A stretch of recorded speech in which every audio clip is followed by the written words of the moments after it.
Hello everyone students, welcome in my YouTube channel my Yash. आप सबका स्वागत है इस चैनल में। माय डियर स्टूडेंट्स, जस्ट हम लोग 10-12 के रिज़ल्ट देख रहे हैं और कई स्टेट बोर्ड के रिज़ल्ट डिक्लेयर हो चुके हैं। अब यहाँ से हमारा एक न्यू स्टार्टअप होता है कि आफ्टर 12 के बाद क्या करें। आफ्टर 12 के बाद बहुत सारे स्टूडेंट्स मेडिकल, इंजीनियरिंग और कोई आर्ट्स में ग्रेजुएशन करता है, कोई साइंस में ग्रेजुएशन करता है, तो ऐसे अलग अलग फील्ड में जाते हैं। और इसमें बहुत सारे स्टूडेंट्स का एक सपना होता है कि मुझे यूपीएससी एग्ज़ाम देना है, यूपीएससी एग्ज़ाम पास करना है, मुझे आईएएस बनना है। लेकिन आईएएस बनने से पहले हम कई बातों को सुनते हैं। क्या सुनते हैं कि 18 घंटे स्टडी करना कंपलसरी है, 18 आवर्स।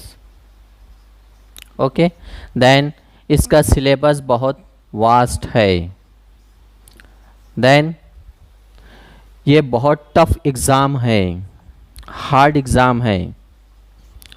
तो ऐसे नेगेटिव बातें हम सुनते रहते हैं और इसका इफ़ेक्ट हमारे एजुकेशन पे भी होता है। लेकिन दुनिया का कोई ऐसा काम नहीं है जो हम नहीं कर सकते हैं। हर काम को इंसान कर सकता है, लेकिन फोकस, कंसिस्टेंसी के साथ। अगर आपने खुद से कमिटमेंट कर लिया है कि मुझे आईएएस बनना है, तो you can do it, you can pass UPSC exam. आप यूपीएससी एग्ज़ाम पास कर सकते हो। तो इसके लिए करना क्या है? तो जस्ट अभी एग्ज़ाम का रिज़ल्ट आया है, union public service commission UPSC 2021, और सबने देखा है इस बार भी लड़कियों ने, गर्ल्स ने टॉप किया है। टॉप 3 जो है वो गर्ल्स है, श्रुति शर्मा। अब यहाँ पे हमें यह पता करना है कि कैसे तैयारी करें। जितने टॉपर्स हैं उनका इंटरव्यू देखिए, और कई स्टूडेंट्स देखते हैं कि एक टॉपर है, बायजूस वाले भी उसकी फ़ोटो लगाते हैं, अनअकैडमी वाले भी, वाजीराम एंड रवि, ये भी उसकी फ़ोटो लगा रहे। मैक्सिमम इंस्टीट्यूशन टॉपर्स की फ़ोटो लगाते हैं। कोई कॉन्ग्रेचुलेशंस लगाता है, कोई कहता है कि इस स्टूडेंट ने हमारे यहाँ पर एडमिशन किया था। देखिए, कोचिंग लगाना ये आपके ऊपर डिपेंड है। कोचिंग से आपको एक निर्देशन मिलता है, एक रास्ता मिलता है। सबसे पहला जो सिलेबस है इसका, अगर आप 2019, 2018, 2016, 2019 प्रदीप सिंह, 2018 कनिष्क कटारिया और 2016 नलिनी एमआर, इन लोगों के इंटरव्यू देखोगे। कई स्टूडेंट्स ऐसे हैं जिनकी कंडीशन नहीं है कोचिंग लगाने की, और कोचिंग बहुत कॉस्टली होते जा रहे हैं। कोई दिल्ली जाता है, कोई अदर सिटीज़ में जाता है, और आपने देखा होगा यूपीएससी मैक्सिमम मिडिल क्लास या बहुत ही पुअर स्टूडेंट्स जो गरीब होते हैं वो पास करते हैं, या फिर मिडिल क्लास के। अब आप हार्ड वर्किंग, सेल्फ स्टडी पर डिपेंड है।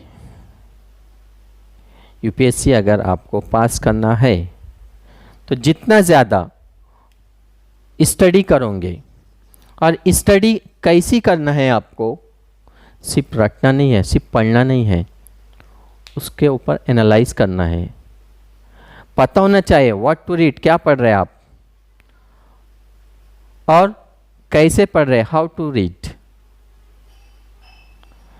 देन उसको अपनी लाइफ में आप यूज़ कर रहे हैं या नहीं कर रहे हैं। आप एक यूपीएससी एस्पायरेंट बन रहे हो, history, geography, polity, economics, science and technology, किस लेवल पे आप स्टडी कर रहे हो। 10-12 नहीं है ये, आफ्टर ग्रेजुएशन के बाद जो आपके अंदर, इसलिए आईएएस बनने के लिए मिनिमम कैटेगरी जो एज रखी गई है 21 रखी गई है, क्योंकि आप जब ग्रेजुएट हो जाते हो कंप्लीट तो ये सब चीज़ें आपको समझने आती है।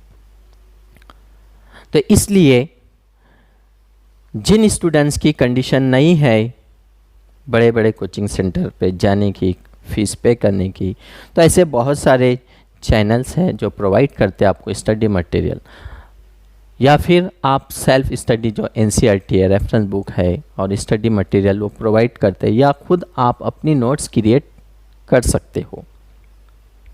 राइटिंग प्रैक्टिस, क्योंकि इसको जो है बोला जाता है कि 18 घंटे स्टडी, अगर आपने 8 घंटे भी स्टडी किया है तो आप यूपीएससी पास कर सकते हो। देन 10 लाख एवरी ईयर, हर साल 10 लाख आवेदन आते हैं यूपीएससी के, और 5 लाख लोग प्रीलिम्स की एग्ज़ाम देते हैं, और चयन 700 से 900 का होता है, यानी जितनी वैकेंसी होती है कभी 700, कभी 900, कभी 500, उतने लोगों का चयन होता है। लेकिन चयन उन्हीं का होता है जो समझकर पढ़ते हैं, जिन्हें कुछ करना है, मिशन बना लिया। अगर आप भी 12 के स्टूडेंट्स हो तो अभी से आप 3 to 4 ईयर्स, अगर आप किसी डिग्री आर्ट्स या साइंस में करना चाहते हो तो 3 ईयर्स, या फिर आप मेडिकल इंजीनियरिंग में जाओगे तो 4 से 5 वर्ष लगेंगे ही। तो यहाँ से अगर आप 5 से 6 घंटा स्टडी करते हो और लास्ट स्टेज में आप 10 से 8 घंटे स्टडी कर लेते हो लास्ट ईयर, तो आप you can pass UPSC exam, आप यूपीएससी एग्ज़ाम पास कर सकते हो। ये डराया जा रहा है 18 घंटे, सिलेबस बहुत वास्ट है, पढ़ लिया आपने तो कुछ वास्ट नहीं है, दुनिया का कोई काम हार्ड नहीं है अगर आपने कमिटमेंट कर लिया है। और गोल, अगर आपको सक्सेस चाहिए, आगे बढ़ना है, तो कुछ प्लान करना होगा। हमने प्लान ही नहीं किया है कि सुबह उठकर करना क्या है। अगर आपने रात को प्लान किया है कि मुझे सुबह में उठकर ज्योग्राफी का ये लेसन फिनिश करना है, पॉलिटी का इस लेसन को फिनिश करना है, मुझे एनसीईआरटी इतने दिन में फिनिश करना है, तो ये आपका गोल है, तो सुबह में आपका वो काम होगा।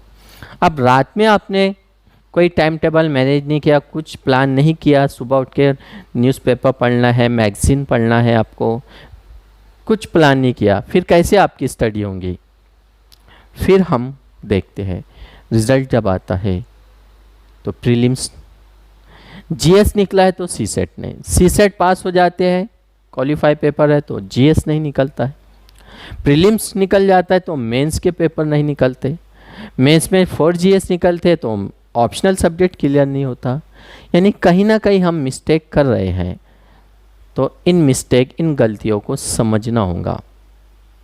और अभी से आप सबसे पहले सिलेबस पढ़ो, जितना ज़्यादा सिलेबस पढ़ोगे, then question paper, previous year question paper, उसको पढ़ो तो आपको समझ में आएगा कि सिलेबस ऐसा है, क्वेश्चन पेपर में जो क्वेश्चंस है तो आपको अंडरस्टैंड हो रहे हैं। फिर आप उसमें आइए यूपीएससी में, फिर आपका मिशन पूरा होगा आईएएस बनने का, आईपीएस, आईएफएस बनने का। इतना हार्ड नहीं है जितना बोला जाता है, हमको डराया जाता है और हम डर जाते हैं।